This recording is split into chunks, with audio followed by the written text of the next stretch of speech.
So I'm sitting in an all-electric BMW right now, and would you believe me if I told you that you could get one of these on the used market for under $25,000?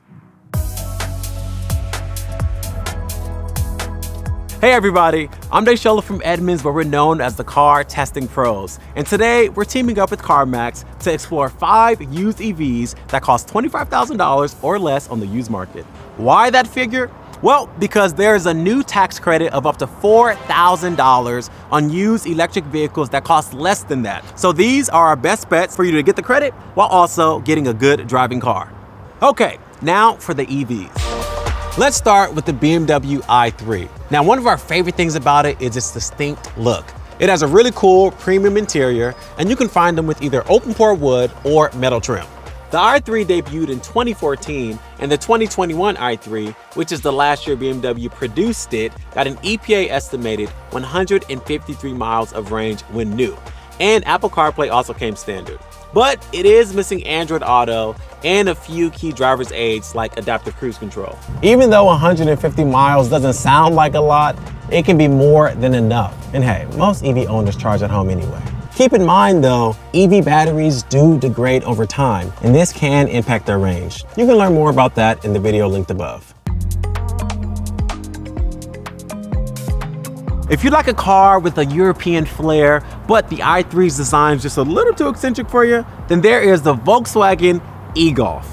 On the market from 2015 to 2019, it looks almost identical to the gas-powered Golf. And 2017 and later models got an EPA estimated 125 miles of range, which is a huge bump from the original 83 miles. We like the e-Golf for its comfortable ride, its premium interior, and because starting in 2016, Apple CarPlay and Android Auto were standard.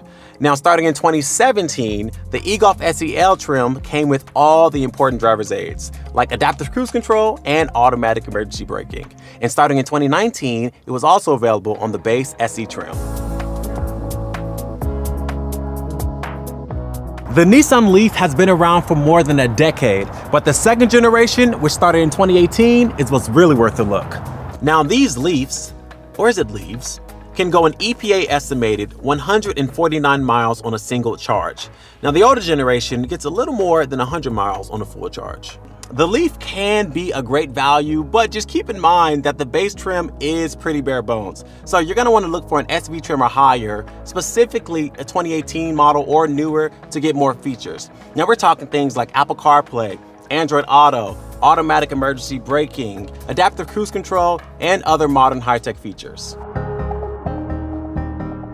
Ioniq is what Hyundai is calling its electric cars, and it all started with this car way back in 2017. Last made in 2021, this little hatchback was Hyundai's first ever EV. And for 2020 and 2021, it got an EPA estimated 170 miles of range, which is more than any other EV on the list. Now earlier models got 124 miles, which isn't bad, if you mostly drive in town. Starting in 2020, the Ioniq Electric came standard with key driver's aids, including adaptive cruise control, lane keep assist, and automatic emergency braking. Now prior to that, it was only available on the top tier limited trim. Now 2020 also brought more power and a bigger touchscreen. We wish there was more room in the backseat for taller people, but hey, at least the sleek hatchback design makes storing your things quick and easy. If you're on a tight budget, good news, the Ford Focus Electric is the least expensive EV on the list. It was in production from 2012 to 2018, but it's important to know that through 2016, it only had a 73-mile range on full charge. Starting in 2017, it had 115 miles, which is better. So if you have a longer commute or sometimes take side trips after work, definitely consider the 2017 and 2018 models. Even though the range is short, the Focus Electric is fun to drive. It has a sporty feel to it. And features-wise, it's based on the higher-end titanium trim of the gas-powered Focus, so it is loaded with features. Now, 2017 and newer models come standard with Apple CarPlay and Android Auto. As you can see, you can get an EV that doesn't break the bank as long as you know what you're looking for. Just know that some of these used EVs might be a little hard to find, being that there weren't a lot sold in the first place. Let us know your favorite affordable EV in the comments below. And you know what? Because of all the money I just saved, I'm gonna treat myself to dinner. See ya.